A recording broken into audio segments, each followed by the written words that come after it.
Se você pegar os 25 milhões de brasileiros que recebem Bolsa Família, eles estão todos desempregados. Só que é o seguinte, ninguém quer trabalhar. Virou o país dos vagabundos. Ninguém tem mais interesse de trabalhar. Você tem filho, o governo paga pelos seus filhos. Se você está desempregado, o governo paga. Que, infelizmente, o processo hoje da Bolsa Família está atrapalhando porque ninguém mais quer ser contratado. E quando é contratado, olha, eu não quero ser registrado, porque se eu for registrado eu não ganho mais Bolsa Família. Quer dizer, nós estamos criando um país com uma sensação de improdutividade, de vagabundos. Agora, ele falou que em pouco tempo ele ia fazer com que a picanha tivesse no mesmo preço que o cafezinho. E a grande verdade é essa, hoje o café é mais caro que a picanha.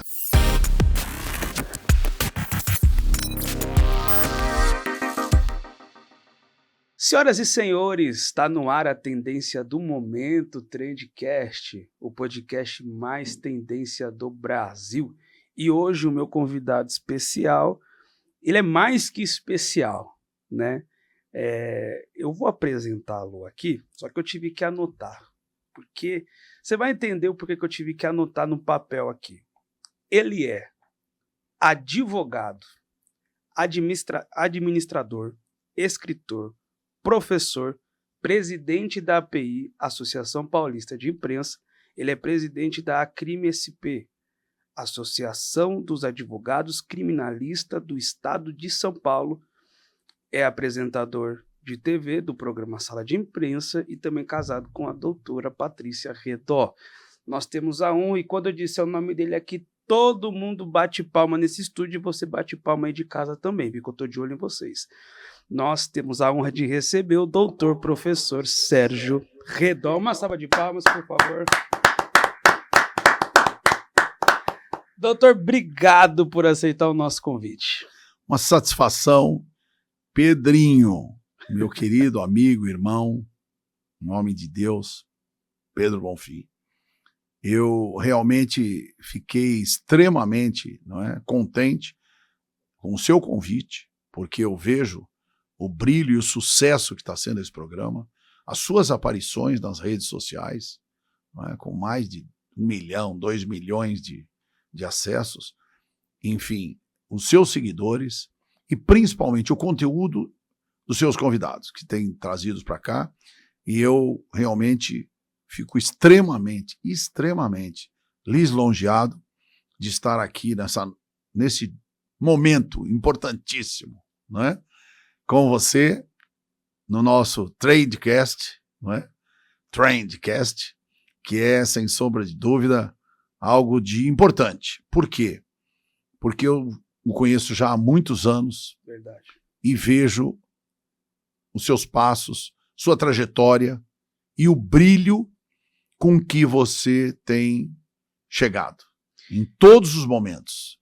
E como todos nós temos sempre os solavancos do caminho, A gente sempre tem os dissabores, mas a grande verdade é a seguinte: esse Deus que nós seguimos é maravilhoso e ele tem te contemplado com muita oportunidade de sucesso. E é o que eu tenho visto de todas as pessoas que falam de você, sempre falando muito bem, E eu tenho certeza que a partir de hoje pode segurar aí uns 3, 4K no seu programa, entendeu? Que nós vamos chegar lá. Aliás, eu me lembro, quando você me dava uma mão fantástica, nós chegamos em uma só, Fala de... Foi mais de 500 mil de visualizações. Em um vídeo só. Em um vídeo só. E você ligou, doutor, eu tô assustado. Eu pus, já tem 150 mil.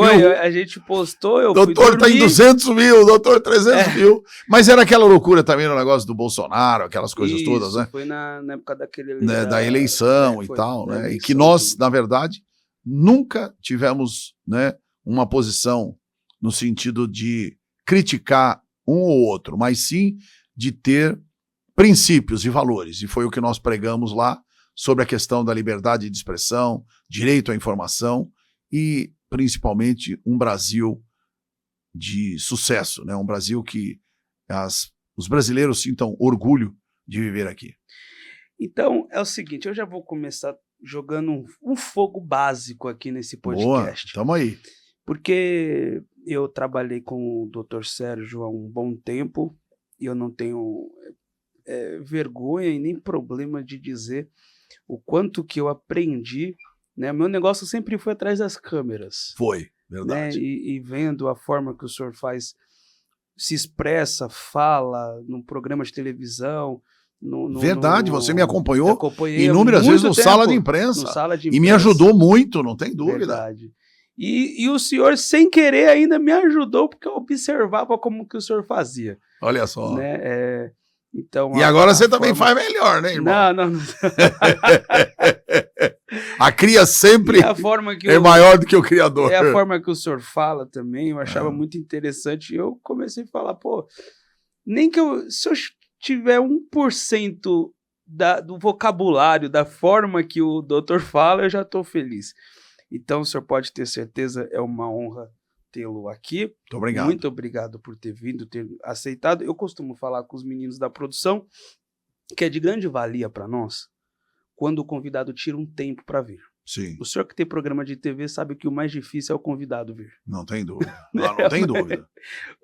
E a gente persegue, né? O estúdio não é o mais difícil. Não. Estúdio tem de monte. O problema é o convidado vir. Então, o senhor tirar um tempo, sair dos seus compromissos para vir para cá. Sim. É uma honra. Muito obrigado de coração. E aproveitando, já vou fazer minha pergunta. E você que me assiste, se inscreva no canal, ativa o sininho, compartilha para o maior número de pessoas. Sabe aquele grupo da família lá que você já joga a conversa fora? Compartilha lá, porque o conteúdo de hoje está imperdível e espetacular. Vamos embora. Vamos embora. Doutor, uma coisa que, melhor dizendo, o senhor sendo presidente da Associação Paulista de Imprensa, sim, eu entendo e presenciei um pouco das coisas que o senhor passa. Perfeito. Né? Mas uma das coisas que eu acredito que seja o lema da Associação Paulista de Imprensa, e o senhor estando na frente, é com a verdade. É o compromisso com a verdade. Exato. Quando o senhor é um presidente da Associação Paulista de Imprensa e que tem compromisso com a verdade, quais são as maiores batalhas que o senhor passa? A grande oportunidade de falar sobre a verdade é que a verdade, elas têm 3 direções. A minha verdade, a sua verdade e a verdade real. A verdade real é aquela que todos nós buscamos.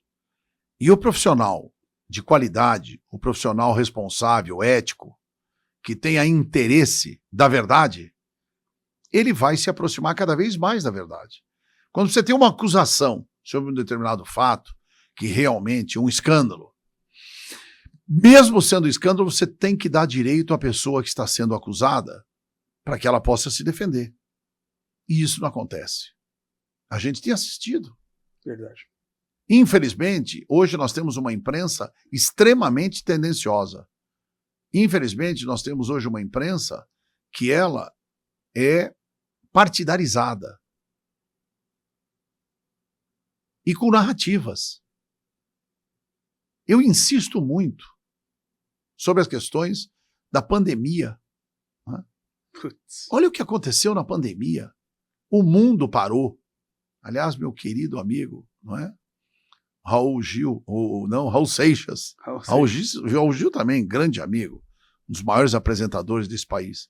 Mas o Raul Seixas, né? O dia que o mundo parou, quando ele falou isso em 1900, na década de 80, todo mundo falou, esse cara é louco e tal. E o mundo parou. Então, veja, na verdade, e por que tudo isso aconteceu? Por interesses, está mais do que claro. A Pfizer hoje tem, o laboratório Pfizer tem, não é? Uma cartilha explicando o que aconteceu.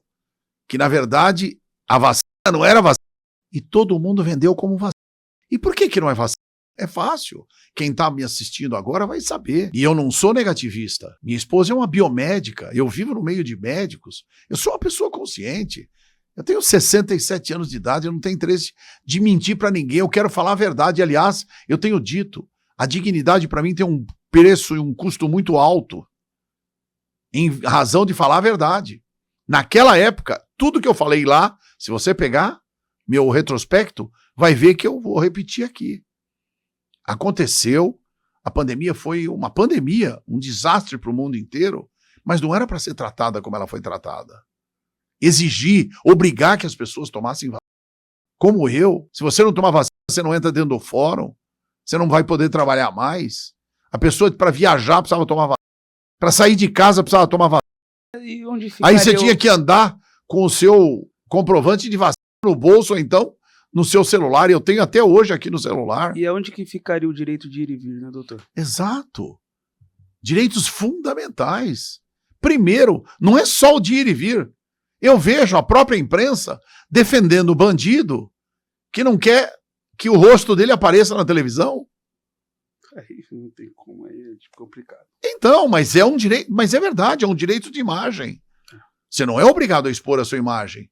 Como a mesma coisa, você não pode e não deve. Ninguém tem direito sobre o seu corpo, ninguém. Por isso, quando um médico vai fazer uma cirurgia, ele te dá um documento assinando que você autoriza que ele faça aquela cirurgia. Senão ele não pode fazer. E como é que é isso, então? Obrigando todo mundo a tomar vacina? Espera um pouquinho. Ah, não, porque o Estado pode obrigar. O Estado não pode nunca obrigar ninguém a fazer nada que contraria a sua vontade. Nada que contraria a sua vontade. E nós vimos isso. E aí vem a questão da verdade. Hoje nós temos as narrativas. O sistema, infelizmente, de imprensa está inteirinho aparelhado para falar aquilo que não é verdade, não é?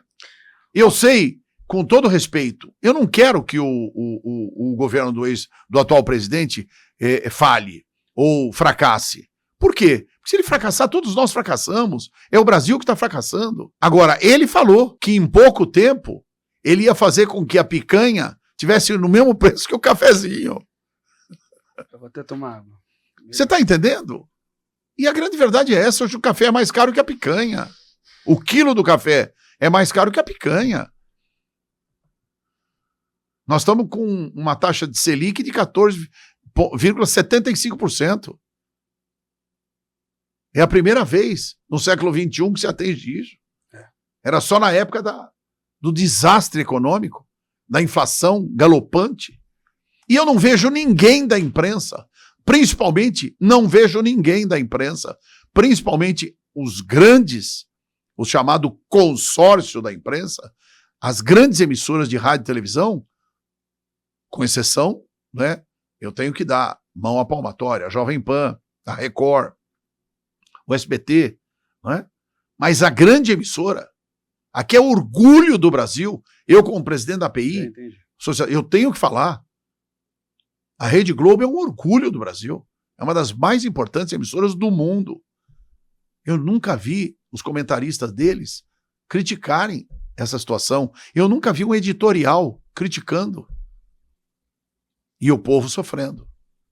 Aí diz que nós temos hoje uma inflação inferior à que tivemos no governo anterior, de que tanto criticam.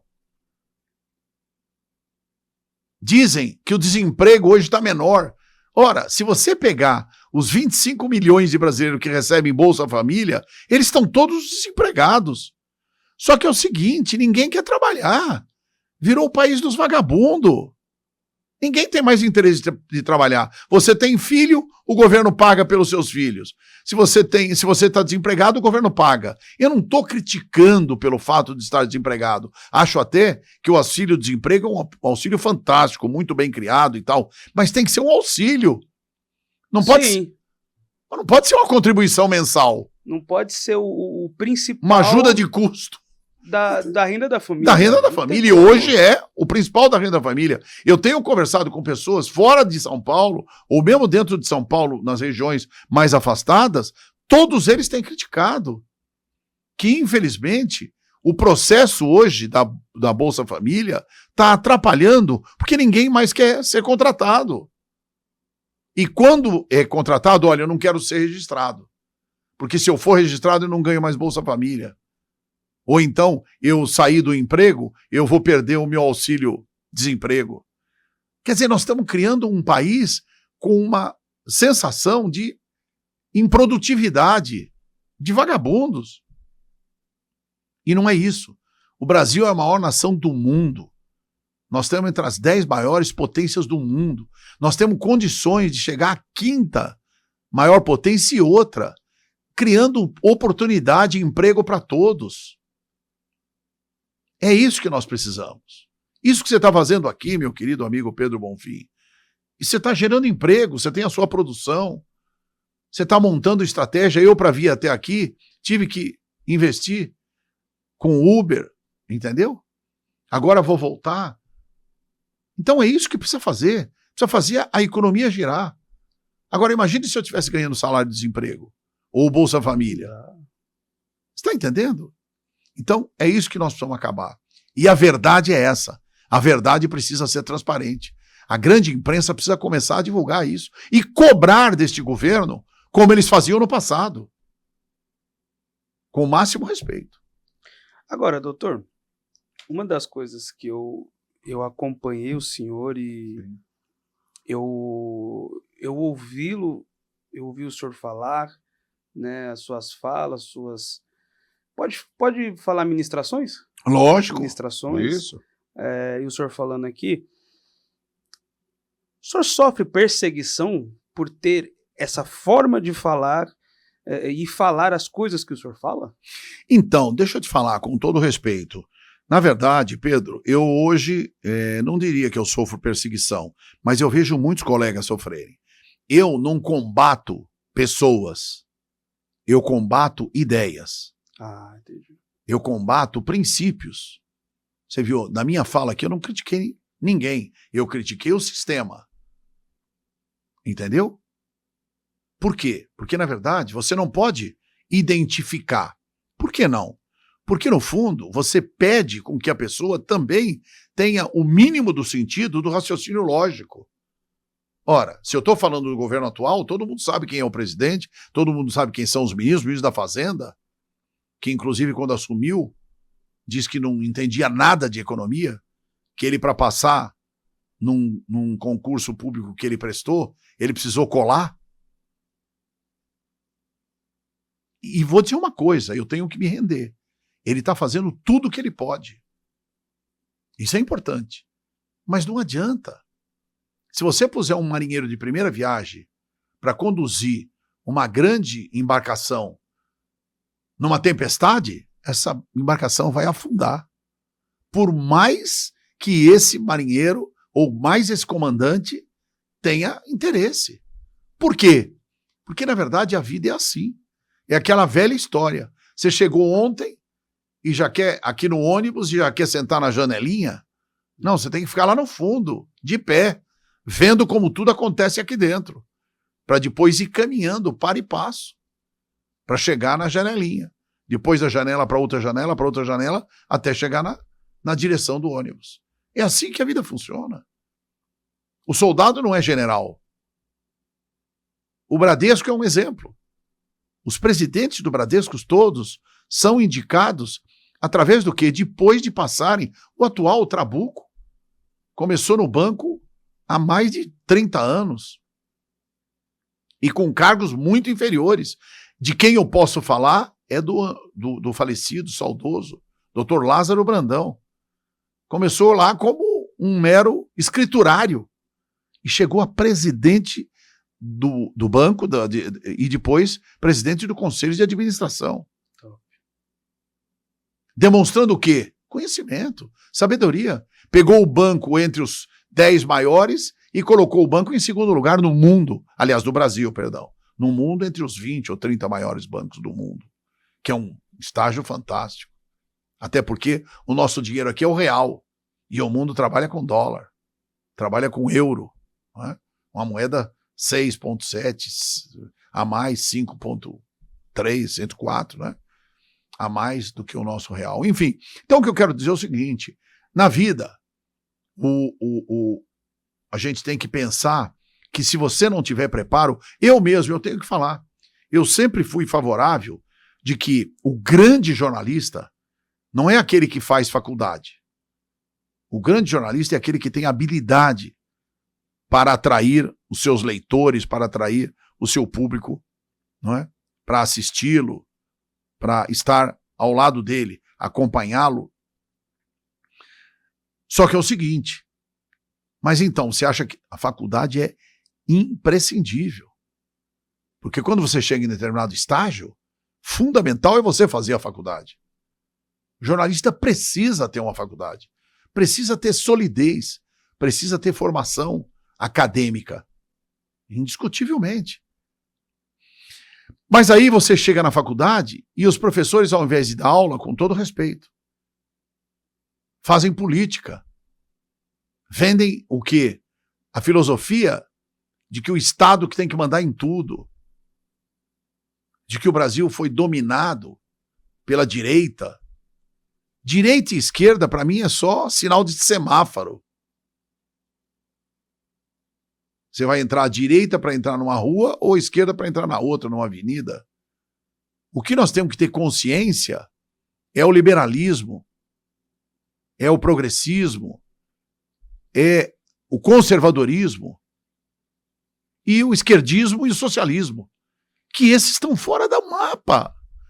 Só não percebe quem não vê. Todos os países socialistas, todos os países comunistas faliram. Verdade. Em 1989 caiu o Muro de Berlim. Ali foi a grande derrocada. Ah, mas espera um pouquinho, Redó. Você não está vendo a Rússia? O que tem a Rússia? Petróleo. E por que se é um país tão bom, por que você é proibido de sair da Rússia? Por que você não pode filmar nada lá dentro? Ninguém vive sem a total liberdade. Os Estados Unidos é que tem o valor, com exceção do governo passado, que foi um governo socialista, mas agora voltou. Nos Estados Unidos é proibido proibir. Agora, Redó, você não está vendo o que o Donald Trump está tirando de gente? Sabe por que ele está mandando esse pessoal embora? Porque eles não querem pagar imposto. Porque eles não querem produzir para o país, não para eles.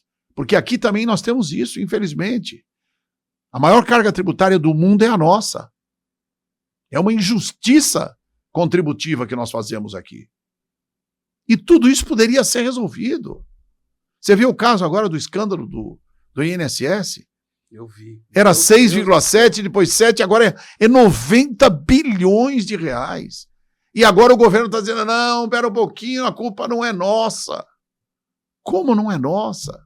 90 bilhões de reais, todo mundo é culpado. Será que ninguém viu um assalto aos infelizes, daqueles que já ganham com muita dificuldade a sua pensão?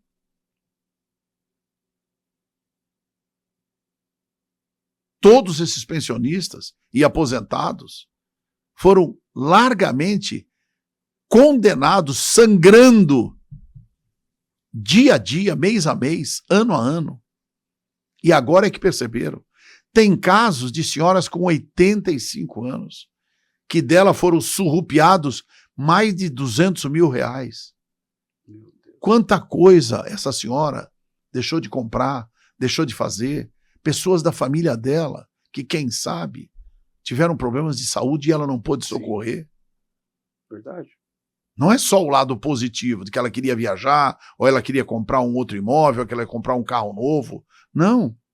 Um filho doente e ela não pôde socorrer, porque ela não tinha dinheiro, e aí deixou nas filas do INSS, do SUS. Olha que coisa interessante. O antagonismo do Brasil. Maior e mais importante rede de prestação de serviços de saúde do mundo é o SUS. Sistema Único de Saúde. Criado pelo meu grande amigo. Eu posso dizer isso e bater no peito, porque foram inúmeras vezes que nós estivemos juntos, e como você aprendeu muitas coisas que você disse, sim, verdade, em razão do nosso convívio, verdade, eu aprendi com ele. Professor Adib Domingos Jatene, que foi ministro, inclusive da Saúde, que foi o secretário de Saúde do então governador Paulo Maluf. O Adib que criou o SUS. E eu não posso negar que, na época, muitos criticaram ele. Porque lá atrás ele já falava do médico da família. Lá atrás ele já falava da necessidade de um planejamento para vacinação de toda a sociedade. E ele já falava também do atendimento necessário, preventivo, que hoje pouco se faz preventivamente. Você vê agora, nós estamos quase com um surto, mas já vai virar uma pandemia, é uma endemia por enquanto, de dengue. Eu mesmo, na minha família, tenho mais de 10 pessoas com dengue. 10 pessoas. E nenhum foi para fazenda, para sítio, para nada. Morando no Brás, morando na Zona Leste ou morando no centro de São Paulo. Estão com dengue. Você está entendendo? Por que a dengue? Falta de higiene. Falta de cultura. Falta de uma campanha profissional alertando a necessidade da sociedade tomar princípios básicos, iniciativas básicas. Essa água aqui, ó, que está aqui, se a gente deixar ela aqui 1 mês e meio, ela vira um ninho de mosquito. Verdade.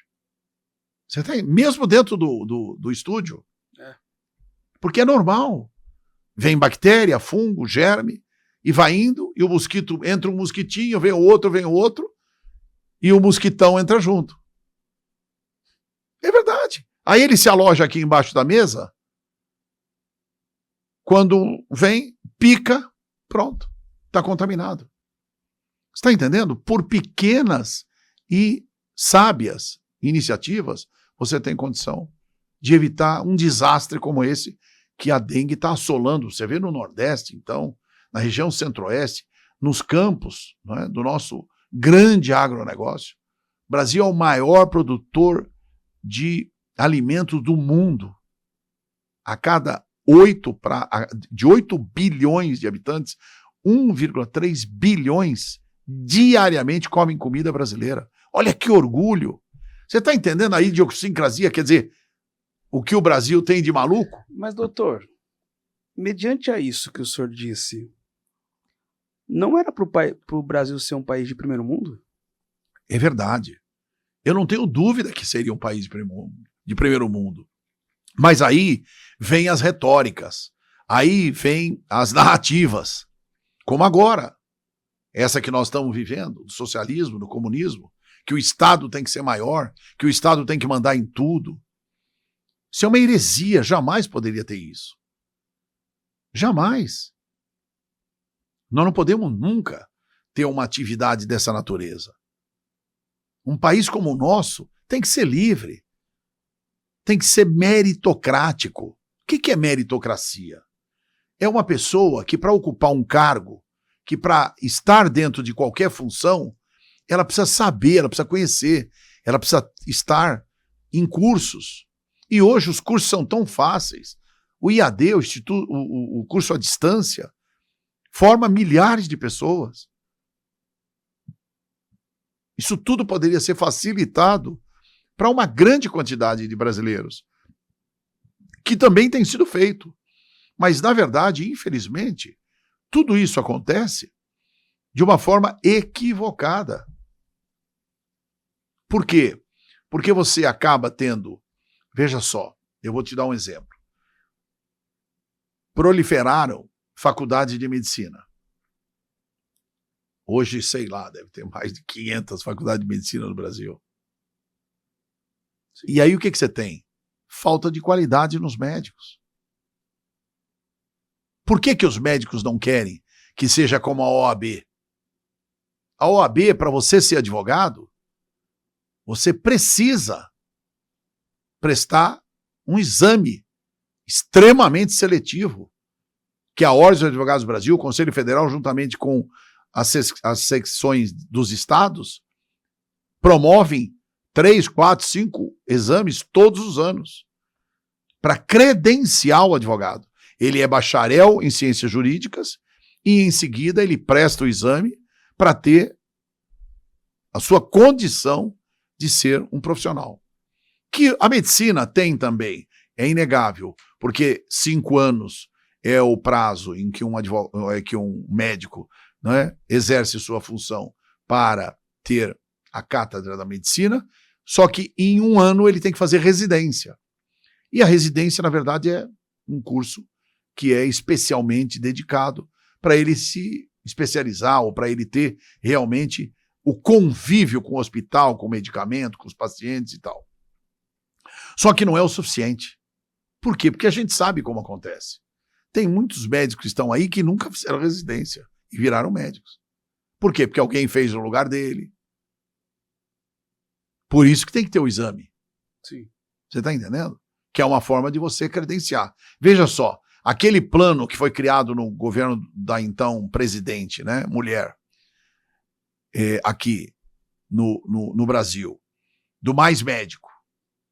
Aí ela trouxe um monte de médicos cubanos. Você sabia que os médicos cubanos, depois que acabou, que veio o então governo eleito, né, do presidente Bolsonaro, o que aconteceu? Eles não tiveram condições de continuar. Por quê? Porque eles não têm formação acadêmica. Ah, porque a saúde em Cuba é a melhor do mundo. Aonde é a melhor do mundo? Ah, porque Cuba, lá ninguém passa fome. Mas comem ração. Se você quiser medir, tá certo? O seu termômetro por baixo, se você pegar um ser humano que o tórax dele para a cabeça tá com 40 graus e das pernas para baixo tá com 20, a média, ele tá vivendo, mas ele morreu. Sim. Ele morreu. Aí é uma questão de você ver de um ângulo ou do outro. Você tá entendendo? Verdade. E aí, se você pega um país como Cuba, eu estou citando Cuba, mas eu poderia citar hoje Venezuela e tantos outros, não é? Países que vivem aí desesperadamente, não é? Faltando inclusive papel higiênico, faltando, não é? Produtos essenciais. A Argentina também tá. A Argentina, sim, mas o Milei, ele tem feito um malabarismo lá, né? Inclusive econômico e tal, abaixou frontalmente. Mas antes dele? Não, antes dele era governo socialista comunista. Era da presidente Kirchner. Doutor, entendeu? Da Cristina Kirchner. Sinceramente, Sim. nós vivemos em uma democracia aqui no Brasil? Sinceramente, não. Não vivemos. Né? Foi isso que eu falei. Infelizmente. Sempre achei. E por quê? Veja só. Na verdade, ainda nós estamos com direito de falar. Mas até quando? E o que aparenta é que vai acabar isso aí. Você está entendendo? Até quando? Porque, veja, os grandes veículos, a Jovem Pan foi processada. E todos os jornalistas que estavam lá, Augusto Nunes, Ricardo e tantos outros, né? Acabaram criando o JB, o JR Cuso e Alexandre Garcia e tantos outros, né? Eles criaram um veículo chamado Revista Oeste, que tem 2 milhões de seguidores por dia. Porque eles lá falam tudo. E outra, a Revista Oeste não tem patrocínio de empresas, porque empresa nenhuma quer pôr dinheiro lá. Porque se puser lá o dinheiro, o governo caça. Entendeu? Entendi. E aí como é que eles vivem? De contribuições de grandes, de pessoas que têm interesse. Doações. Doações de milhares de pessoas. Não é? E a mesma coisa outros grandes veículos. Não é? Você vê, a Jovem Pan foi perseguida, porque falava a verdade. Não é? Então, veja só, e o que é pior, nada disso é importante, nada disso é positivo. Nada disso é positivo. Não traz resultado positivo para o país, para a sociedade. Veja hoje o quilo da carne, caríssimo. Não é? O leite, o arroz, o feijão, produtos básicos. O macarrão aumentou. Algo que é o básico. É o básico. Para uma pessoa Pra sobreviver. Sobreviver. entendeu? Está aumentando cada vez mais. E só não taxam e não regulam os preços porque sabe que se fizer isso, a inflação estoura, explode. Né? Agora, outra coisa, o governo também tem gasto demais. O próprio Tribunal de Contas da União está dizendo. Não tem como. Você vê, os partidos estão deixando de apoiar o governo por causa disso. O ano que vem é um ano eleitoral. Esse assunto que eu ia puxar, já. Entendeu? E nas eleições, quem é que tem que dar a voz maior? Ainda que eu, particularmente, acho que as eleições no Brasil também são manipuladas. E eu vou dizer claro e objetivamente. Por que manipuladas? Porque nós não temos como. Veja só, quando você vai na padaria, que você compra um pão, o cara te dá o ticketzinho. Quando você vai no supermercado, o ticketzinho.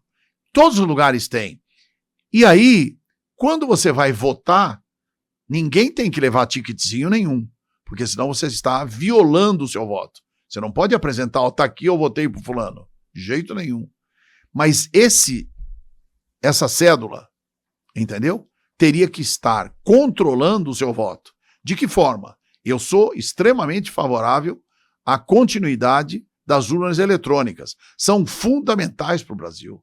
As urnas eletrônicas é um advento importantíssimo, mas tem que ser como está no Paraguai e tantos outros países que adotaram as urnas eletrônicas com auditagem, ou seja, com o voto impresso. Então é fácil, na urna eletrônica está aqui, uma maquininha pequenininha aqui, você não tem acesso ao seu voto impresso, mas você pode olhar ele. Então você vê aqui na tela do computador, está lá o seu voto. Para presidente, fulano. Para senador, beltrano. Para deputado estadual, ciclano. Para deputado federal, tal. Você entendeu? Aí você aperta o confirma e aparece ali o seu voto completo. Em quem você está votando. Aí você aperta confirma. O que acontece? A maquininha faz... Mas o seu voto desce Entendi. E cai numa urna. No final da eleição, normal, como era no passado. Fecha-se essa urna, lacra ela e manda para o TRE, ou seja, para os tribunais regionais eleitorais de cada uma dos 26 estados. Doutor, a questão da urna, voto auditável, papel, como ainda é nos Estados Unidos também. Sim, né? Papel, até hoje. Na Alemanha, pera um pouquinho, Sim. Você falou muito bem. Aliás, parabéns. Alemanha, Estados Unidos, Inglaterra, França, todos são de papel. Não, e é só paísinho baixo. Não, é só pancada, só país exato, de potência. Exato. E por que eles fazem isso? Você levantou aqui a maior e mais célebre questão. Por quê? Será que nós estamos certos? E a Inglaterra, os Estados Unidos, a Alemanha, a França, a Itália, a Espanha estão erradas? Que esquisito isso. Né? Mas não é muito esquisito? Você está entendendo? Aí o que acontece? Vem no final a eleição e aí, olha que coisa interessante. Termina a eleição, começa às 8 horas da manhã, termina às 17 horas. Ora, se o voto é eletrônico, às 17h05 já devia ter o resultado. É eletrônico. Mas não. O resultado só sai 19 horas. 19h30. E vai carregando. E por Quando quê? começa às 19, vai indo 1%, 2%. E por quê? 3%. E por quê? Não, você está falando a apuração. Isso. Não é isso. Eu estou falando quem ganhou. Ah, entendi. Tá. Doutor, como é... Já foi mais a fundo agora. Como é que é computador? Como é que é um computador? Você digita, aperta Enter e imprime. Ou não, você fica esperando para imprimir. Por que que imprime? Porque toda a informação já está ali, na memória do computador. Vai para a impressora e imprime. Acabou. Ora, se todos os votos estão dentro do cérebro e o chamado o que foi largamente aí, que todo mundo queria saber e tal, o código-fonte. Código-fonte. Entendeu? O código-fonte é o que domina a administração de tudo isso. E outra, nós temos, dentro do Superior Tribunal Eleitoral, uma Câmara Secreta. Como é que é isso? Câmara Secreta para voto, pois o direito internacional reconhecido, o voto tem que ser o quê? Transparente.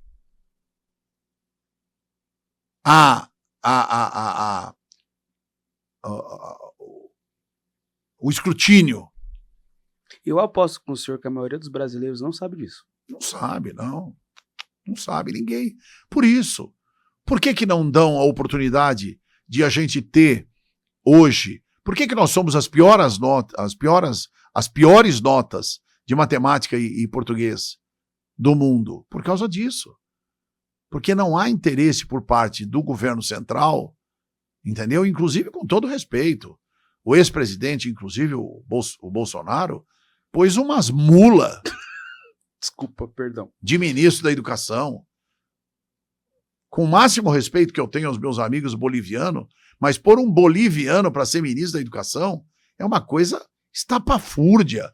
Quer dizer, de quem não está preocupado com a educação do país.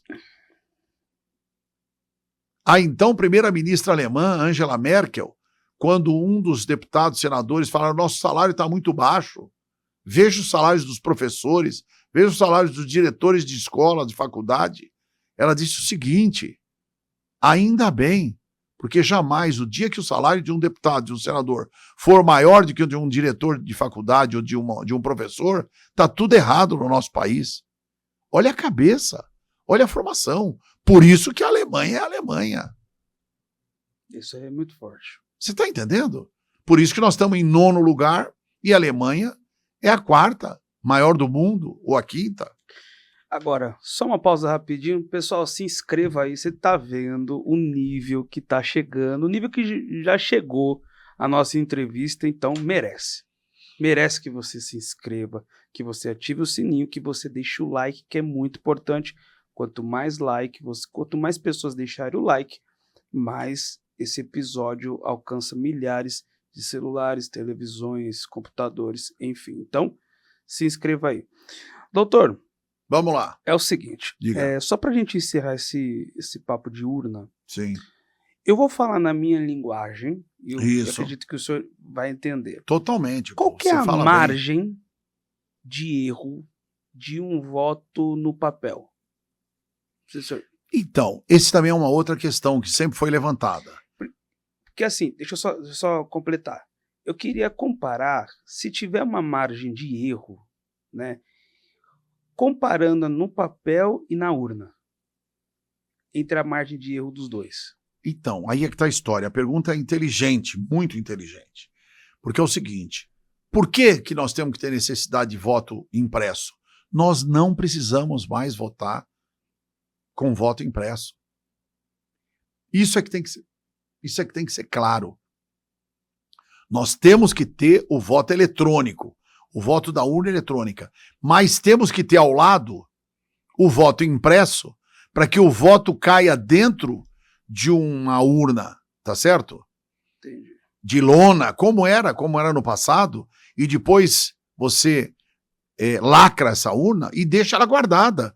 Porque se houver alguma questão para ser observada sobre suspeição ou sobre direito, não é, que você tem, o direito de reclamar. Existem candidatos que eles saem candidato e o cara faz lá 50 votos, 100 votos, sendo que só da família dele tem mais de 200 pessoas. Ah, tá bom, mas a família dele não votou nele. Espera um pouquinho. E quando a família se reúne e fala, nós votamos nele? E aí? Como é que você consegue provar? Fala para mim, se o voto é eletrônico. Não tem prova, não tem vestígio, não tem nada. A zerésima é o seguinte: quando você, 8 horas da manhã, eu sei porque eu atuei no Tribunal Regional Eleitoral, atuei nas lides, fui advogado de governador, de deputado, de senador, de vereador, de prefeito, não é? Então eu sei perfeitamente como tudo funciona. O caso da zerésima, não é? O que é zerésima? Quando começa a eleição, 8 horas da manhã, o presidente da junta eleitoral, perdão, da junta não, da mesa eleitoral, porque cada uma das sessões, ó, São Paulo tem 78 mil sessões, tá bom? Estado de São Paulo, 78 mil sessões. Cada sessão tem 2, 3 máquinas de urna eletrônica, conforme a quantidade de eleitores. Normalmente agora não tem mais 2, 3, agora é uma só. Até para não dar mais problema. Foi quando eu fui votar era uma. Sempre, agora é uma. Mas já teve 2, 3, entendeu? Agora é uma só. Porque deu muito problema.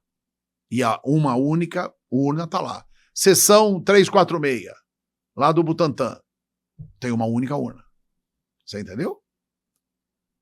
E assim o Brasil inteiro. Inclusive no Iapoque, no Chuí, no sul, no Iapoque lá, no norte, entendeu? Todo nas sessões eleitorais, ou seja, dentro dos colégios, cada uma das salas é uma sessão eleitoral. Sim. E cada colégio tem 4, 5, 6, 10 sessões eleitorais.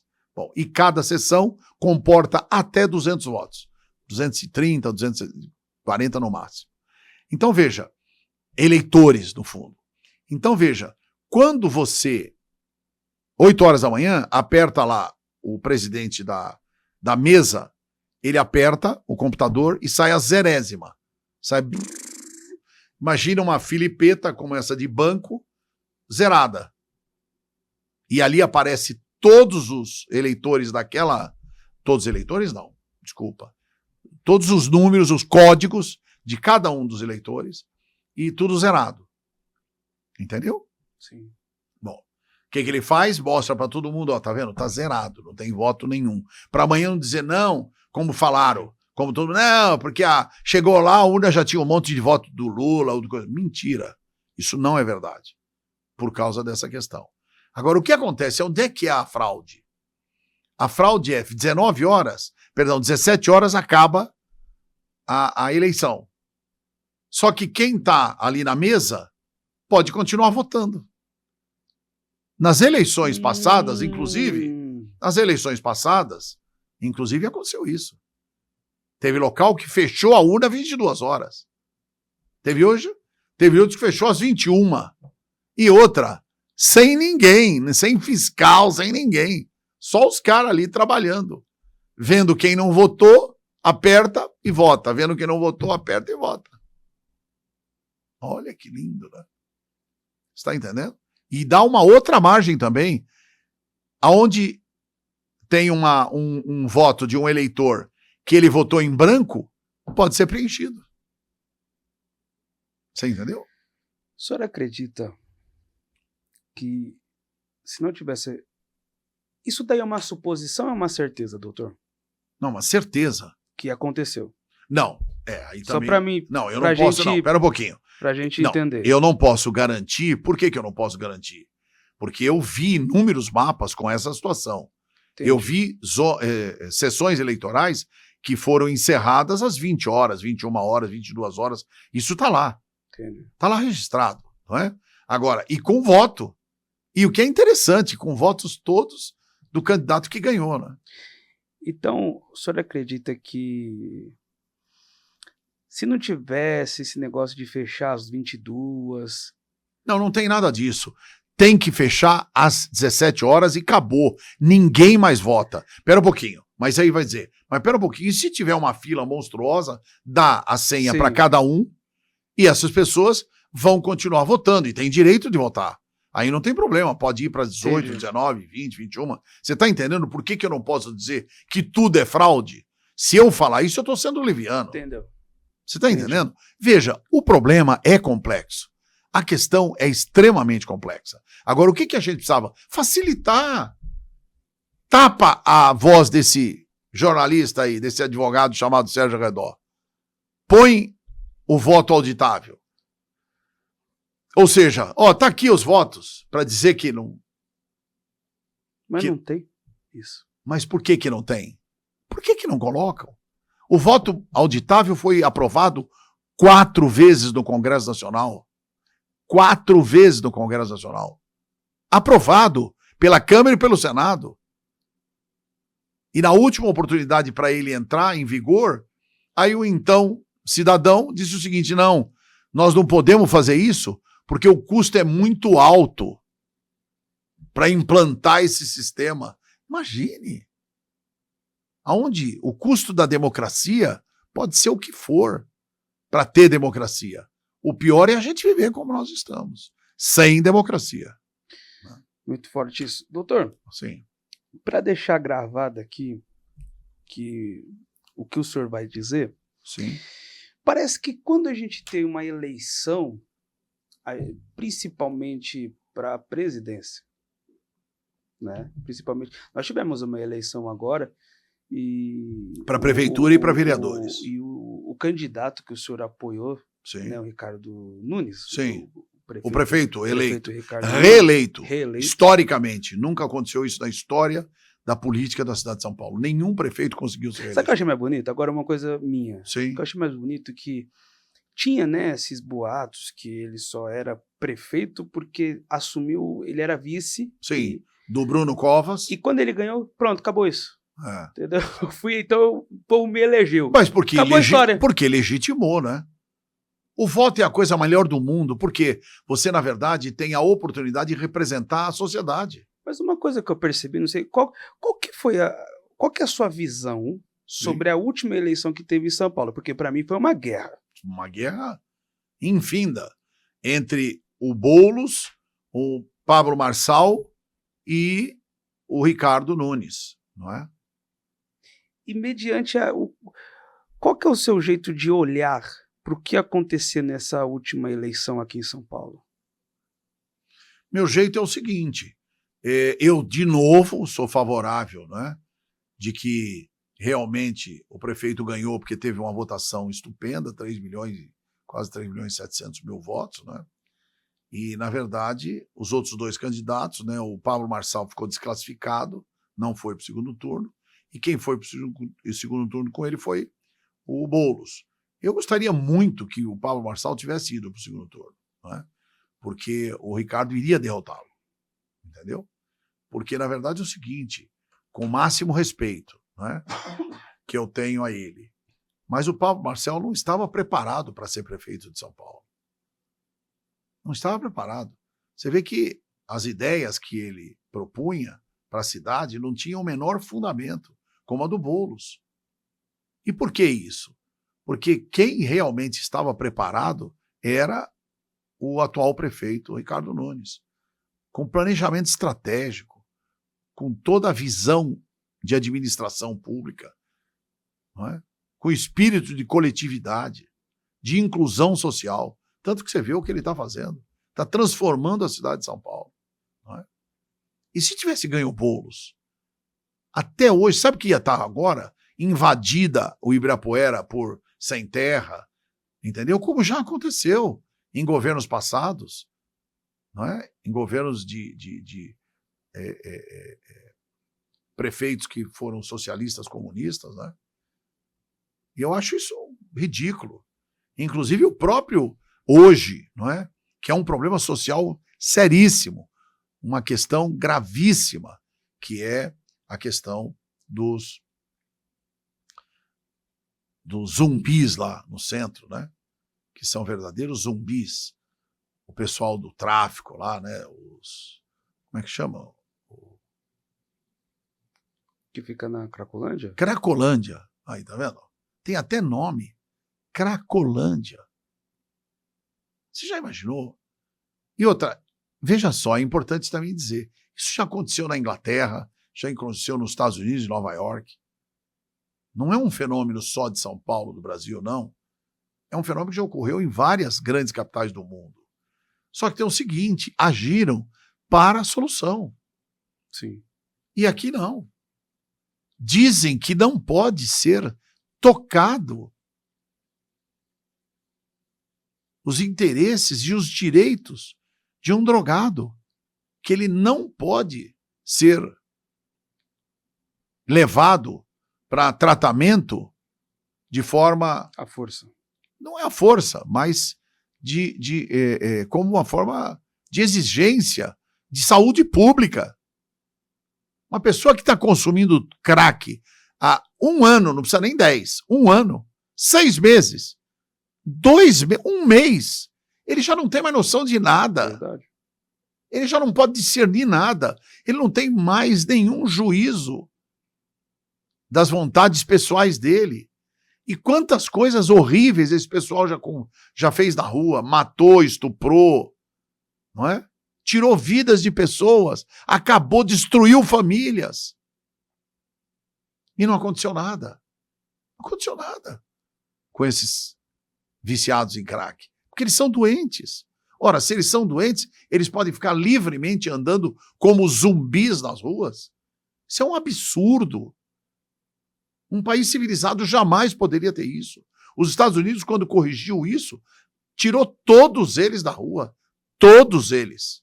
Não tem essa eu não vou. Não vai o quê? Aí sim o poder do Estado tem que ser coercitivo. Não tem que eu quero ir ou não quero ir. Você vai e acabou. E dá para ele uma definição, uma nova vida, uma condição. Só que para isso precisa ter responsabilidade. E, infelizmente, em razão até, eu quero atribuir aqui, as forças judiciárias. Você vê, não é? Hoje, os tombadinhas que são pegos na rua, a polícia prende, o judiciário solta, com a chamada audiência de custódia. Chega lá, o juiz pergunta, alguém te bateu ou bateu? Então, você está livre. Hoje nós estamos com esse... Infelizmente, o Poder Judiciário também sofre essas interferências. Não é? Eu ouvi em falar em Poder Judiciário, achei muito interessante. É. Nós já estamos encaminhando para finalizar. Não, Pode ir embora? Eu estou feliz, vamos Pode ir embora, embora. vamos embora. Vamos embora. Eu acho muito interessante fazer essa comparação. E eu acho que tem que fazer a comparação do Poder Judiciário do Brasil e dos Estados Unidos. Sim, lógico, não tem dúvida. E eu vi na internet, não lembro quem foi, mas se eu lembrar eu falo. Um homem falando que tinha um amigo que foi para o Brasil e foi para os Estados Unidos, e quando você comete uma infração de trânsito, é chamado à corte, qualquer coisa. De trânsito. Não. Se você deixar de pagar uma conta na padaria, você vai para a corte. E ele faltou à corte. Isso. Aí tá perdido. Prenderam ele, Isso. ficou 3 dias preso. Quando saiu... Foi deportado. Não, ele continuou lá. Sim. Ele continuou, mas ele aprendeu. Sim. Aqui não.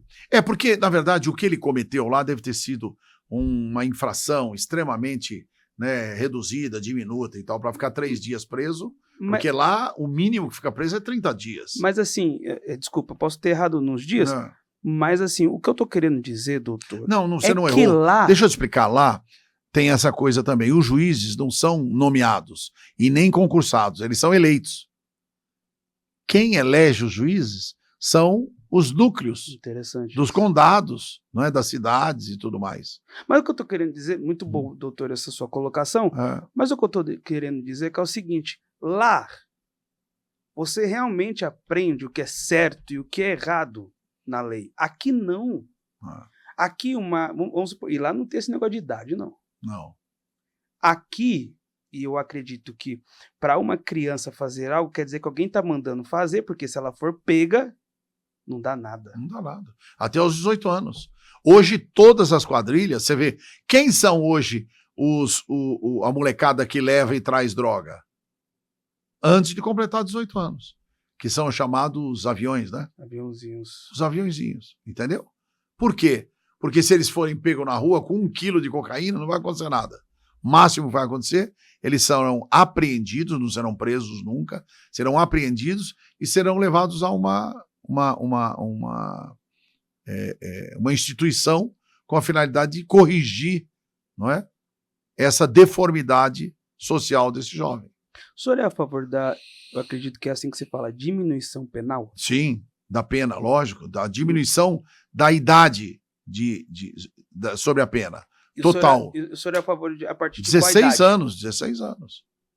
16 anos, eu acho. Acho até que hoje dá para ser 15, até 14. Até 14. Por quê? Porque eu tenho meu filho de 14 anos, depois com 15 anos, e eu vejo a consciência dele.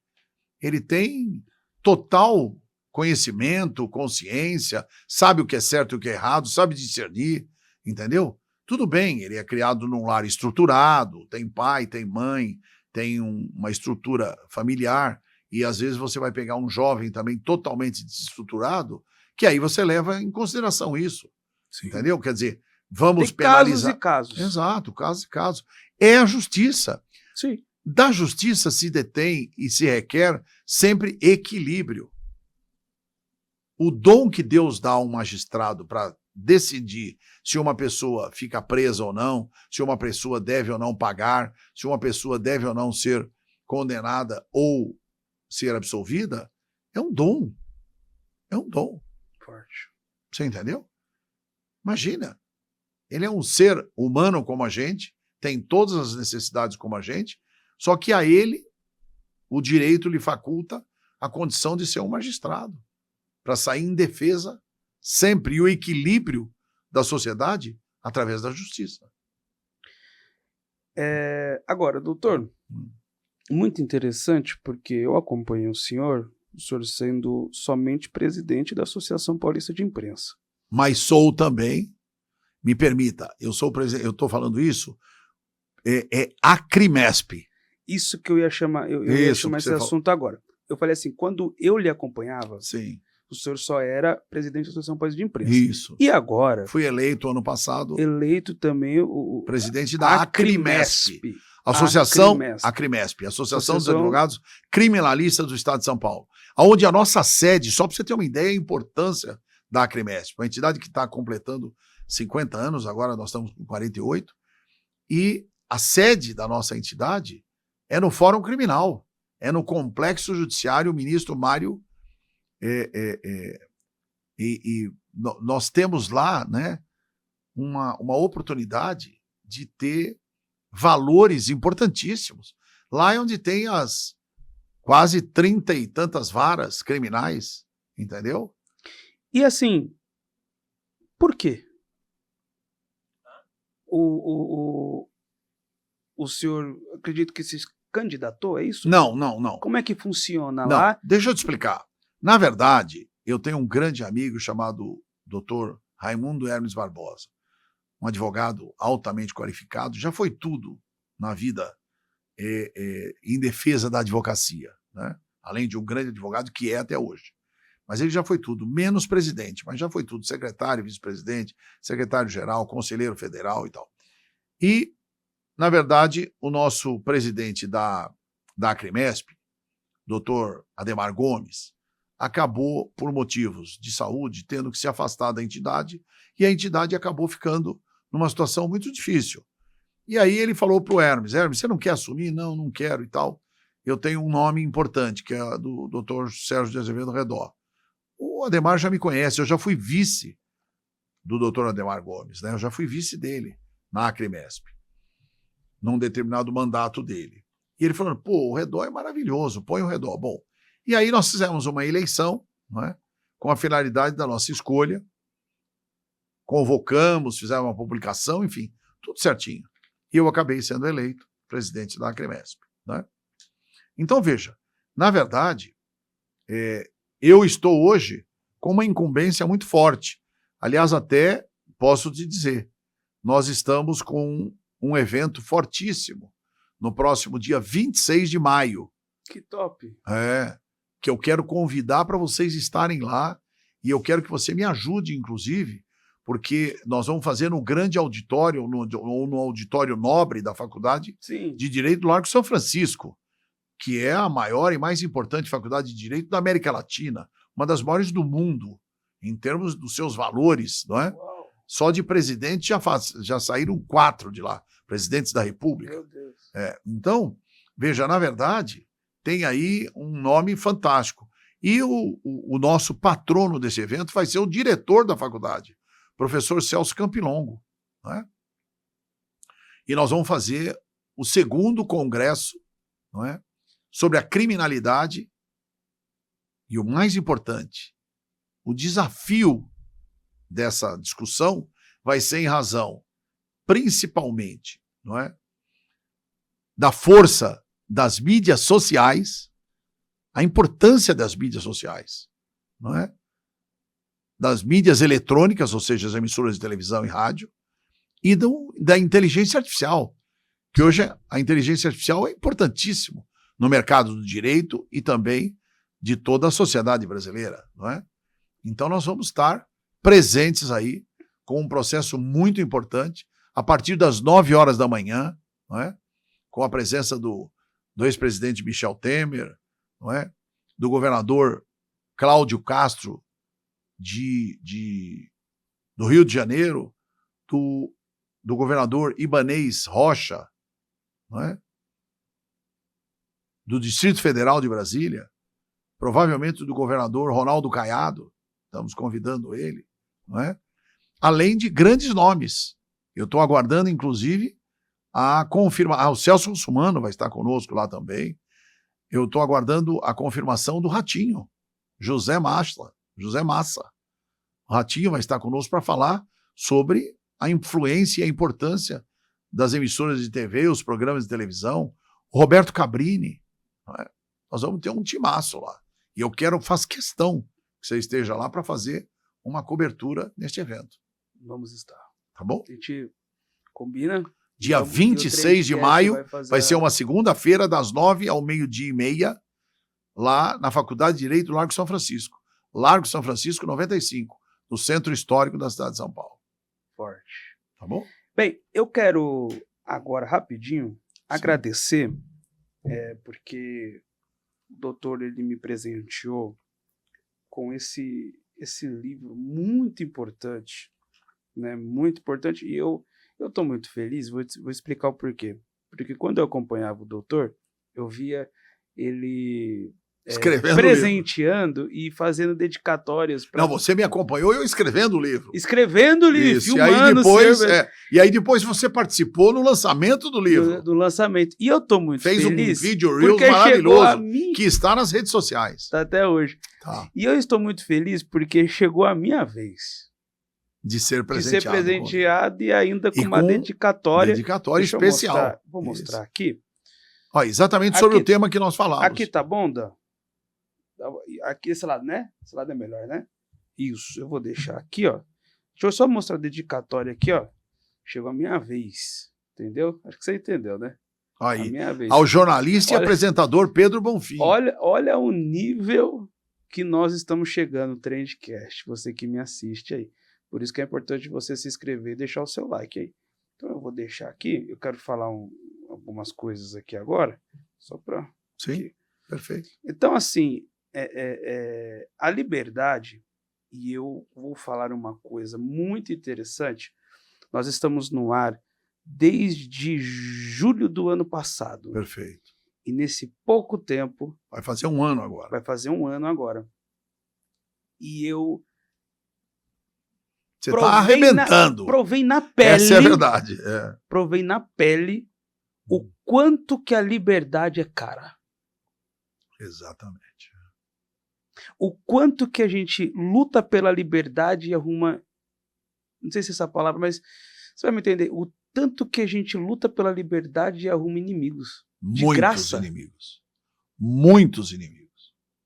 Eu mesmo, quando entrei na Associação Paulista de Imprensa, na verdade, para mudar os conceitos que eram até então, não é, utilizados lá por alguns grupos, inclusive até de pessoas ligadas diretamente a segmentos extremistas, né? E fui achincalhado. Até hoje sofro por causa disso.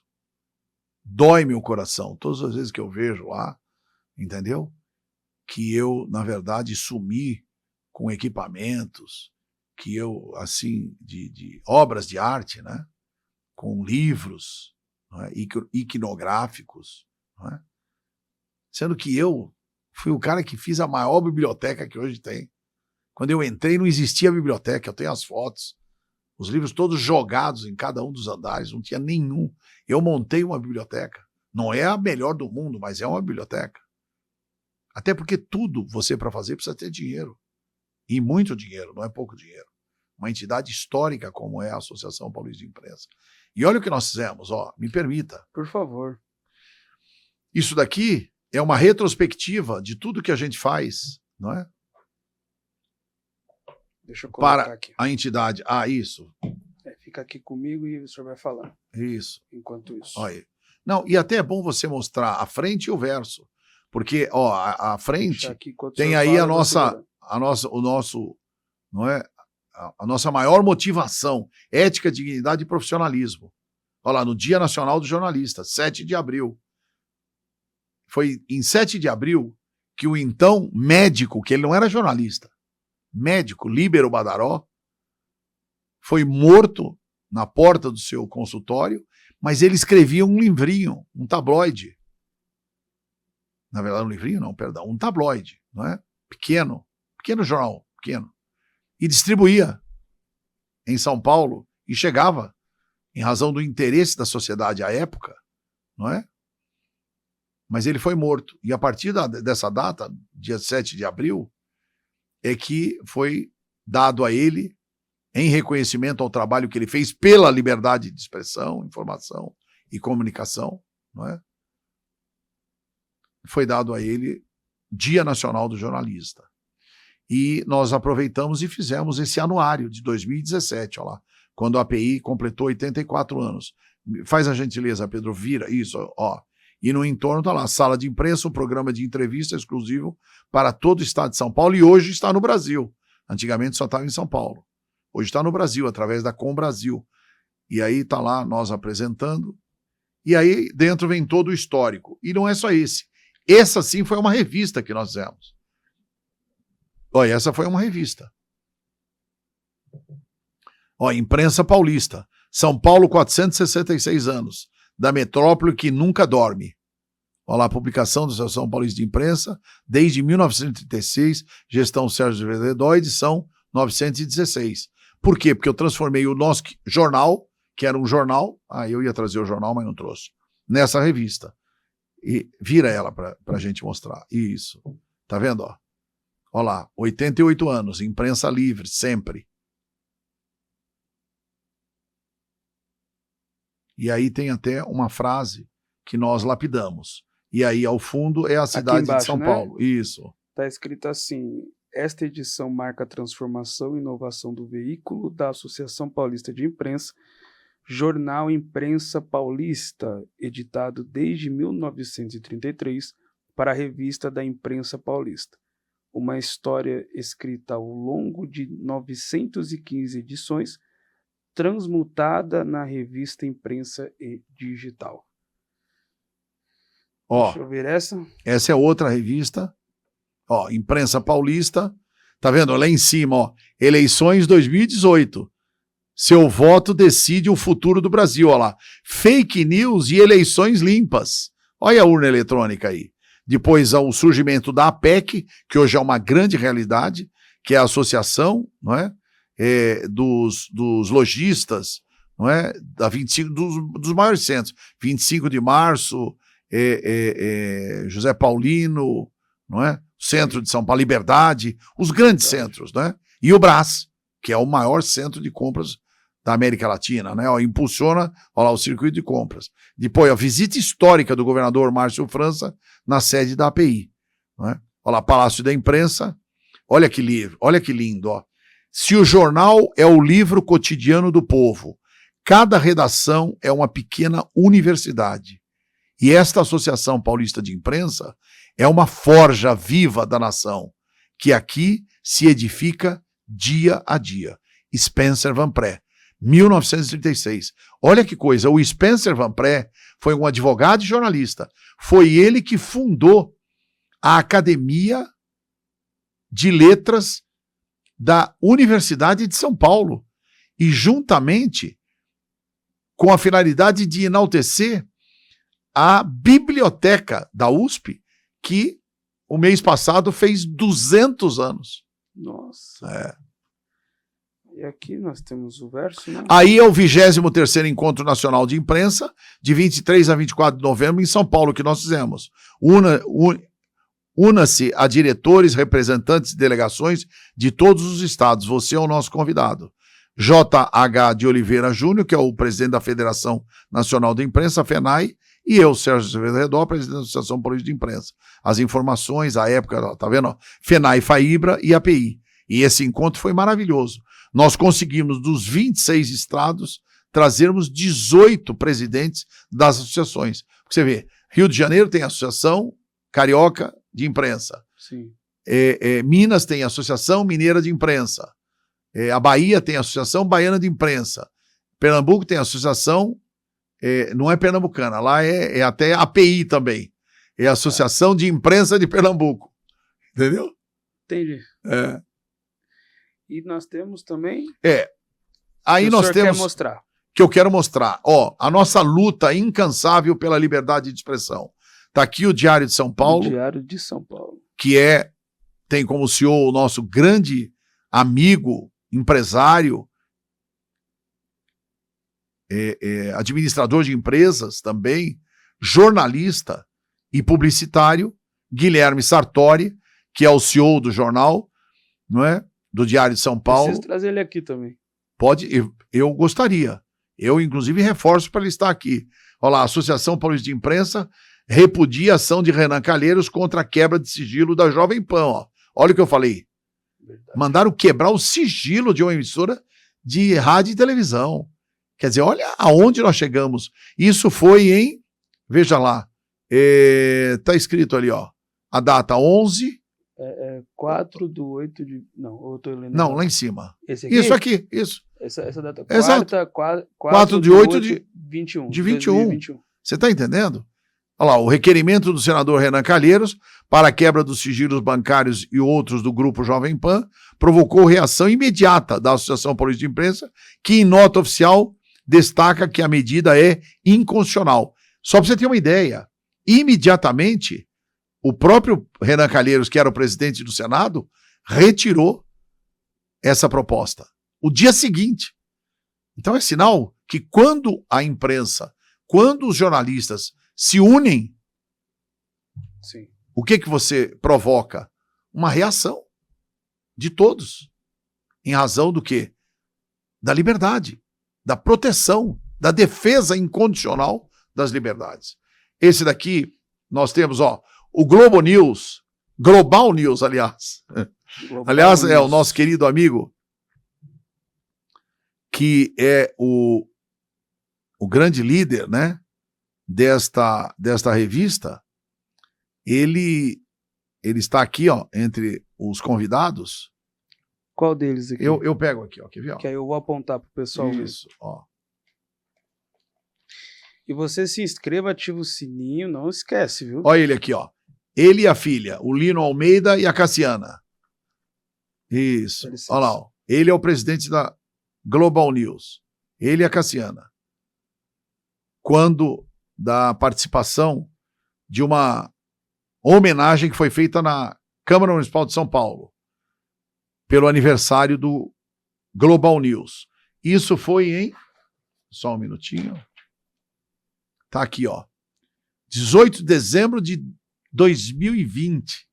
No final da pandemia. Final da pandemia, 2020. 18 de dezembro. E esse aqui é o Global News. Agora, saiu esse mês. Né? Isso. Cadê? Com o aniversário de 160 anos da Associação Comercial de São Paulo. Aliás, 130 anos. Ó, em defesa da livre iniciativa, fundada em 7 de dezembro de 1894. Tá vendo? Tá aí. E todas elas com matérias. Aliás, eu não mostrei aquela lá, mas eu podia mostrar. Todas elas com matérias da nossa Associação Paulista de Imprensa. Aí, ó. Todas elas, ó.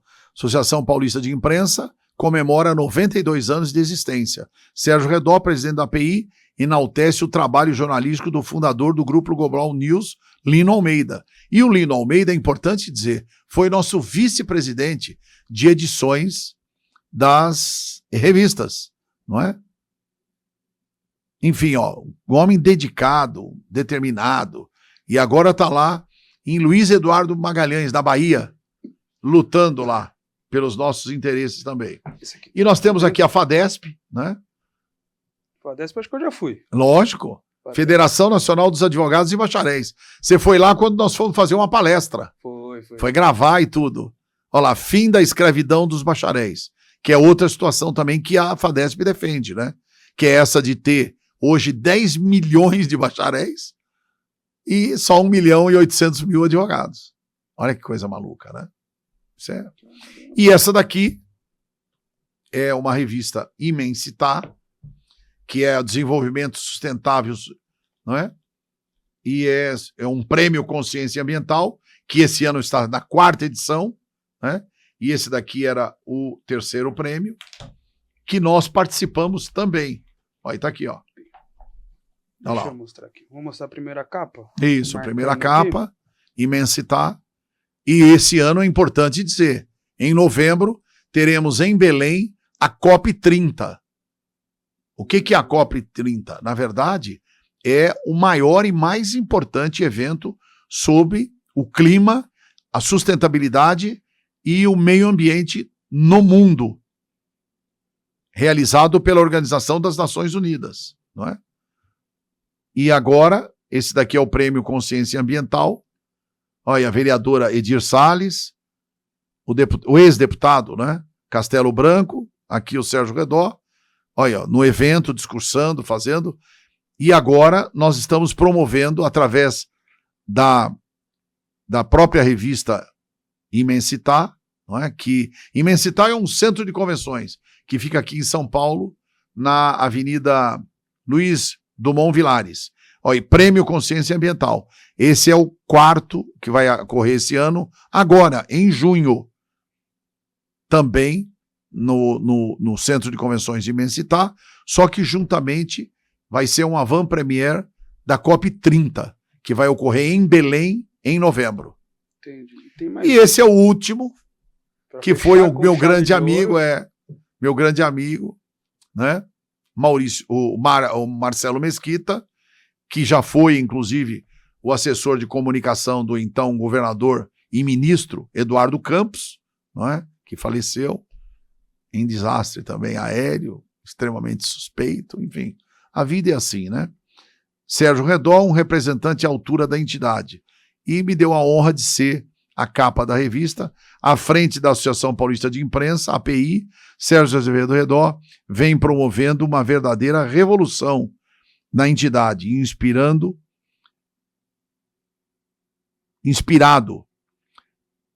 pela larga experiência de mercado e respeitado profissionalmente. Trouxe modernidade, dinamismo e ritmo para a API. É isso que nós temos a uma salva de apresentar. palmas por essa apresentação que eu achei Obrigado, espetacular. Irmão. Agora, doutor, o senhor tem uma ideia? Sim. Nós estamos há um pouco mais de 1 hora aqui já. Nessa já estamos? Um pouco mais de 1 hora. Ai, meu e Deus, perceba que a gente, o senhor tem aí, eu não falei sobre advocacia, na administração, escritor, professor. Mas podemos marcar numa próxima oportunidade? Agora, uma coisa que eu ia falar. Que você ia, não, você vai falar. É necessário. Sim. Uma parte 2. Sim. Isso aí, principalmente, sim, pelas coisas que está acontecendo. Perfeito. E pelas coisas que ainda o senhor precisa. Sim. Precisa ser falado aqui. Tá. Doutor, eu quero agradecer de coração. Perfeito. Por o senhor ter tirado um tempo. Eu fico lisonjeado, fico feliz, porque com a vida que o senhor já teve de televisão e tem ainda, né, televisão, rádio, na imprensa, sim, na rádio, enfim. E o senhor vir aqui... Não, prazer e uma honra. Posso dizer, Pedrinho, quero te dizer, você é uma das maiores lideranças do segmento da comunicação. Você faz jornalismo com seriedade. Você é que eu já disse no início, é um homem de Deus. Você tem Deus no seu coração. É um grande pastor, indiscutivelmente. Deus te usa com a finalidade de ajudar milhares de pessoas. A senhora, sua mãe também, a Patrícia, é uma grande pastora, e vocês estão envolvidos fortemente com a obra, com o reino, o que muito nos alegra. Nós estamos aqui num estúdio de um grande ministério, não é? E tudo isso nos enaltece. Eu só não vim antes porque realmente a agenda estava muito complicada. Verdade. Mas hoje eu vou levar a sua reivindicação, porque eu tinha marcado um horário, não é, para estar com o então CEO do jornal, né, o Diário de São Paulo, o Guilherme Sartori. Eu trago ele aqui para ter uma entrevista com você. E vou trazer outros também, para a gente estar junto. Vou trazer o Celso Russumano. Aí eu fiquei até... Doutor. Compromisso assumido, tá bom? Doutor, nós ficamos muito felizes. Obrigado. Por isso, de coração. E para nós encerrarmos, né, senhor, eu já vou pedir para o senhor falar suas redes sociais, tudo que o senhor quer falar sobre as pessoas, na questão de mídia, enfim, o seu programa e tal. Mas antes de pedir isso, eu gostaria, por gentileza, olhando para essa câmera aqui, Sim. qual conselho, ou qual conselhos, uma mensagem, enfim, que o senhor deseja deixar para as pessoas que vai assistir esse episódio? Em primeiro lugar, eu quero dizer que este programa, que este podcast, Trendcast, sem sombra de dúvida, é um dos melhores do Brasil. E por quê? Porque é apresentado pelo meu querido amigo Pedro Bonfim. Jovem, entusiasta, valoroso, crê em Deus e tem tudo para ser um dos maiores. Eu já pus no livro. Eu já pus nesse livro aqui. Olha, porque assim, eu falo e escrevo. Jornalista e apresentador. Eu não tenho dúvida que você já vai estar apresentando grandes outros produtos na televisão, nas redes sociais e com a ajuda da inteligência artificial, não é? E eu quero crer o seguinte: eu sou um brasileiro nato, creio no Brasil, amo esse país, quero o melhor para o Brasil. Faça crer que cada uma das pessoas que vão nos assistir ou que estão nos assistindo continue acreditando. Tudo que eu falei é verdade. Respondo por cada uma das letras que foram ditas pela minha boca. Mas mais do que isso, eu quero crer que, por mais que a gente critique, é sempre com a finalidade de ajudar, de contribuir, de melhorar.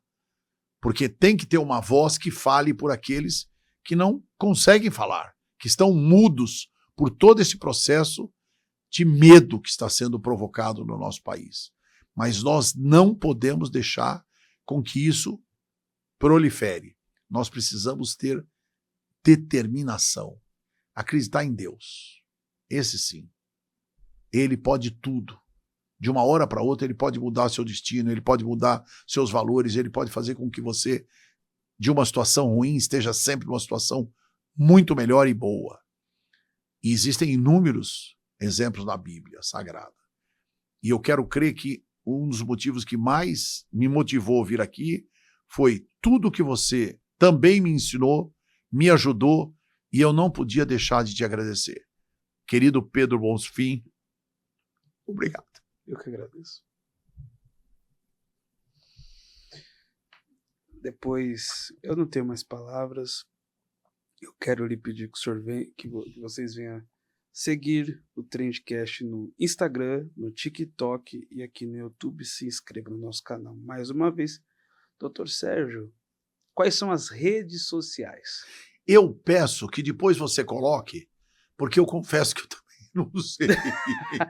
Posso falar? Eu vou falar do senhor. Então fala. O seu Instagram está aberto aqui. É. Sérgio Redor Oficial. Isso. Sérgio Redor Oficial. Oficial. Siga o Sérgio Redor Oficial no Instagram. Nós também temos aqui o Instagram da API também, Temos. que é a API Sede Oficial. Certo. Ok? E também tem o da Acrime. Da Acrimesp. Acrimesp, desculpa. Isso. Da Acrimesp, Acrimesp Oficial. Acrimesp Oficial.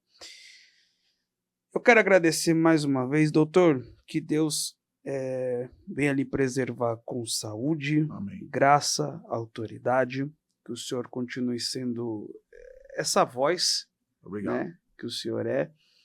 Eu costumo dizer que uma coisa que eu vejo e vi, né, é a força e o carinho e a vontade que o senhor tem, principalmente tirando com a família, sendo pai, sendo esposo, sendo o homem da casa, Sim. sendo advogado. Eu acredito e vejo que o senhor tem um carinho muito grande com a Associação Paulista de Não Imprensa. tem dúvida.